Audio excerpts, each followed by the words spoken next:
दोस्तों, अगर आपको x और y का मान निकालने नहीं आता है विलोपन विधि और प्रतिस्थापन विधि से, तो सिर्फ मेरे कहने पर इस वीडियो को अंत तक देख लीजिए। मैं आपको सिखा दूंगा, ये मेरा वादा है।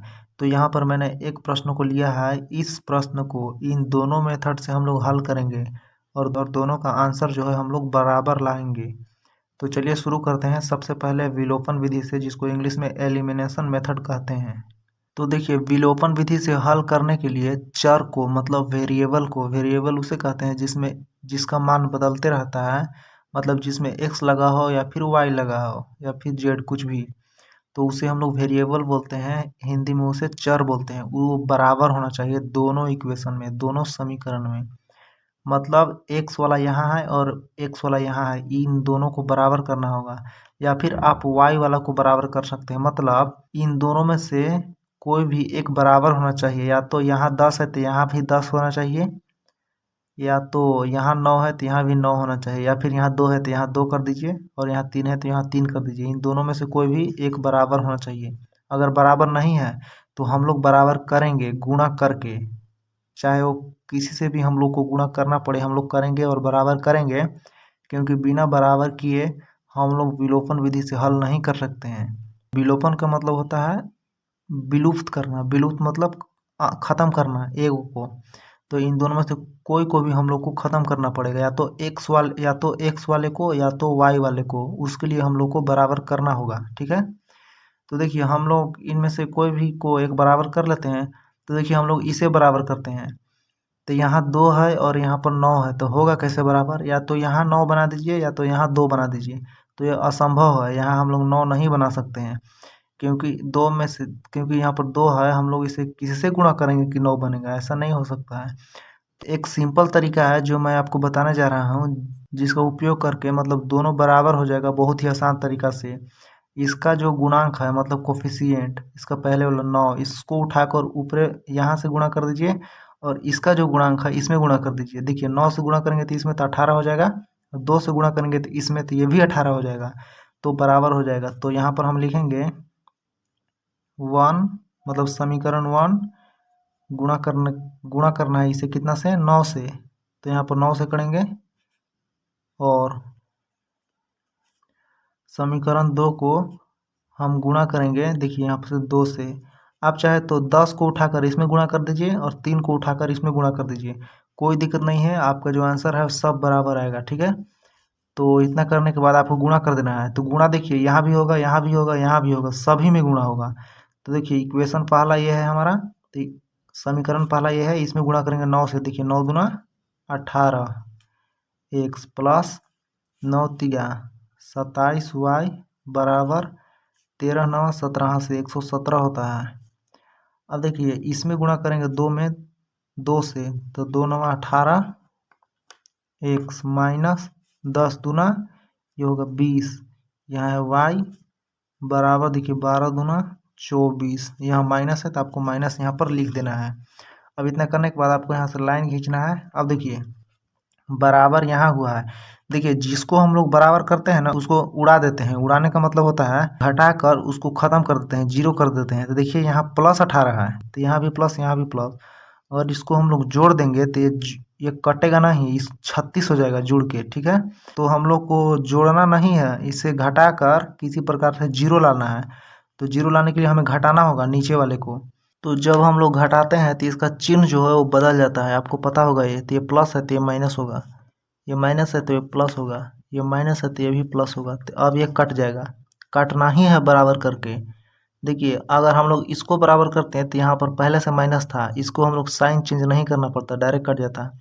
तो देखिए, अब यहाँ पर प्लस हो गया तो जोड़ेंगे तो ये हो जाएगा 47 वाई बराबर, और ये हो जाएगा 141। अब देखिए, हमें निकालना है y का मान, तो y को अकेला करना पड़ेगा। जिसका मान निकालना है उसको अकेले करना पड़ेगा।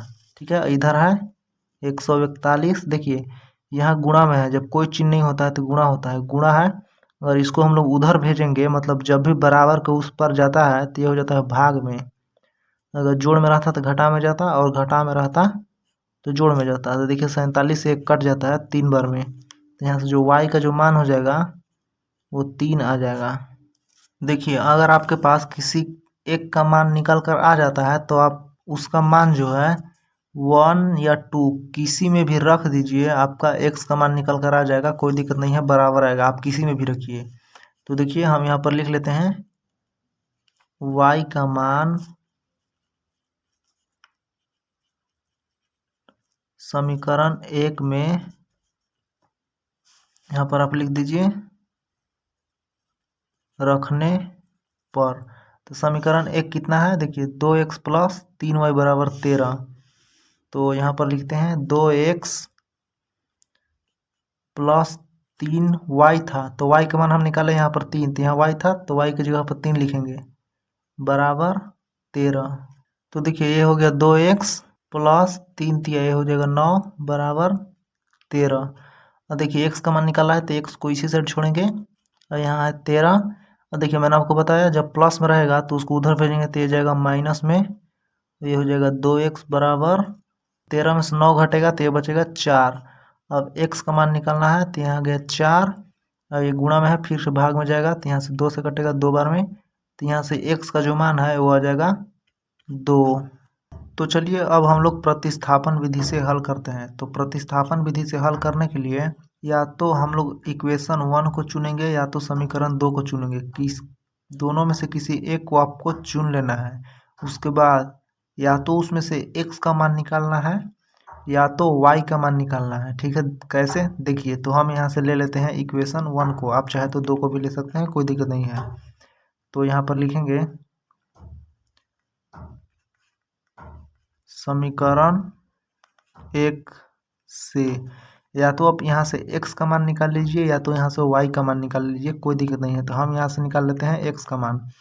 तो देखिए यहाँ पर 2x है, यहाँ है 13 और 3y को प्लस में है तो इसको हम लोग उधर भेजेंगे तो ये हो जाएगा माइनस 3y।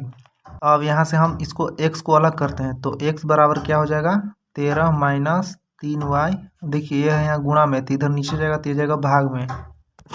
तो आप चाहे तो y का भी मान निकाल सकते हैं, मतलब किसी प्रकार से आपको x चाहे y को अलग कर देना है।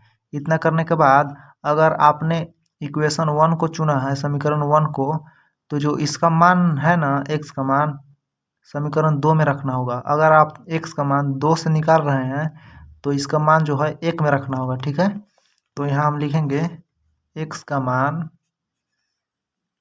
मान समीकरण 2 में रखने पर। तो चलिए x का मान 2 में रखते हैं, तो 2 क्या है 9 है, यहाँ x है तो यहीं आपको रखना है। तो यहाँ ब्रैकेट देंगे क्योंकि गुणा होता है हमें पता है क्या यहाँ पर 13 माइनस 3y बटा 2, ये हो गया x का मान। आगे जो है लिख देना है माइनस 10y बराबर माइनस 12। तो 9 यहाँ पर गुणा में है तो हम यहाँ से गुणा करेंगे, एक बार इसमें गुणा और एक बार इसमें गुणा, यहाँ पर है 3। तो देखिए 13 9 17 से हो जाएगा 117, यहाँ है माइनस 9 तिया ये हो जाएगा 27, y है तो y हो जाएगा बट्टा में 2 है तो दोनों को बट्टा में 2, माइनस 10y बराबर माइनस 12। अब देखिए यहाँ हम लोग ऐसे लिख सकते हैं 117 बटा 2 माइनस 27y बटा 2, ऐसे हम लोग लिख सकते हैं क्योंकि ये दोनों के नीचे है। ठीक है, अगर आप इसका एलसीएम लेंगे तो फिर यही आ जाएगा। ऐसे हम लोग इसलिए लिख रहे हैं क्योंकि यहाँ हम लोग हल नहीं कर सकते हैं, इसको हम लोग नहीं घटा सकते हैं। क्यों नहीं घटा सकते हैं, क्योंकि देखिए इसमें y है इसमें y है ही नहीं। आप कभी नहीं घटा सकते हैं जब भी x y z दोनों में ना हो। अगर यहाँ y है तो यहाँ भी y होना चाहिए, यहाँ x है तो यहाँ भी x होना चाहिए। ठीक है, तभी हम लोग जोड़ सकते हैं या फिर घटा सकते हैं, गुणा में कोई दिक्कत नहीं होता है। तो हमें निकालना है y का मान, तो y वाले को एक साइड करेंगे और बिना y वालों को एक साइड। तो देखिए यहाँ है y वाले तो यहाँ है माइनस 10y बराबर माइनस 12। देखिए ये है y वाले, ये y नहीं है इसमें लगा हुआ तो इसको उठा के उधर ले जाएंगे। तो यहाँ है क्या, तो यहाँ है माइनस 27y बटा 2 माइनस 10y बराबर माइनस 12 है। अब देखिए ये है प्लस में तो उधर जाएगा तो माइनस 117 बटा 2 हो जाएगा। अब यहाँ हम लोग एलसीएम लेंगे, इसके नीचे कुछ नहीं था, एक एलसीएम होगा 2, तो इस यहाँ पर भाग करके 1 आएगा, ऊपर गुणा करेंगे 1 से तो 27y माइनस इसमें भाग करेंगे 2 से ऊपर गुणा तो ये हो जाएगा 20y बराबर, यहाँ क्या होगा फिर से यहाँ भी 2 आएगा एलसीएम लघुत्तम समावर्तक एक से इसमें भाग करेंगे तो 2 से ऊपर गुणा, तो ये हो जाएगा -12 दूनी 24, फिर ये माइनस, फिर यहाँ आएगा 117। ठीक है, आपको तो ये सब आता ही होगा, भिन्न का जोड़ घटाव गुणा है। अब देखिए नीचे से नीचे कट जाता है अगर बराबर हो तो, बराबर के चिन्ह में। ठीक है, यहाँ बचा क्या, यहाँ भी y, यहाँ भी y। अब हम लोग इसे जोड़ घटा सकते हैं, तो दोनों माइनस होता है तो इसे हम लोग जोड़ देते हैं, तो ये होगा -47y आएगा यहाँ पर, बराबर, और यहाँ पर आएगा, और यहाँ भी माइनस माइनस है तो यहाँ भी आ जाएगा -141। निकालना है y का मान, तो y को अलग करेंगे और यहाँ है -141, 141/47 माइनस में, देखिए ऊपर भी माइनस नीचे भी माइनस, भाग में होता है तो कट जाता है, और 47 से कटेगा 3 बार में, तो यहाँ से y का मान जो है 3 आ जाएगा। देखिए यहाँ पर भी y का मान 3 आया था, हमने बनाया था। तो अब देखिए y का मान 3 आपको कोई भी इक्वेशन में, कोई भी समीकरण में आपको रख देना है, आंसर आपका आ जाएगा। या तो y का मान यहाँ रखिए, यहाँ रखिए, कहीं भी रखिए, कोई दिक्कत नहीं है। तो हम इस समीकरण का नाम दे देते हैं 3। अब हम y का मान रख देते हैं 3 में, क्योंकि ये हल किया हुआ है, जल्दी से यहाँ से x का मान निकल कर आ जाएगा। तो y का मान 3 है, तो हम यहाँ पर 3 रख देंगे, तो 13 माइनस, तो देखिए y का मान यहाँ समीकरण 3 में रखने पर, तो देखिए यहाँ पर था 13 माइनस 3y/2, x बराबर, यहाँ होगा 13 माइनस 3y, y का मान 3/2। देखिए यहाँ है 13 माइनस 3×3=9/2, 13 में से 9 गया 4/2, 2 से कटा, मतलब x का मान यहाँ से आ गया 2। आपने पिछला क्वेश्चन में देखा था, यहाँ देखिए x का मान यहाँ से 2 आया था, मैंने पेज को मोड़ दिया है, देखिए यहाँ से x का मान 2 आया था, y का मान 3। तो उम्मीद करते हैं कि आप लोगों को समझ में आया होगा। तो इसी तरह की वीडियो देखने के लिए आप हमारे चैनल को सब्सक्राइब कर सकते हैं। Thank you.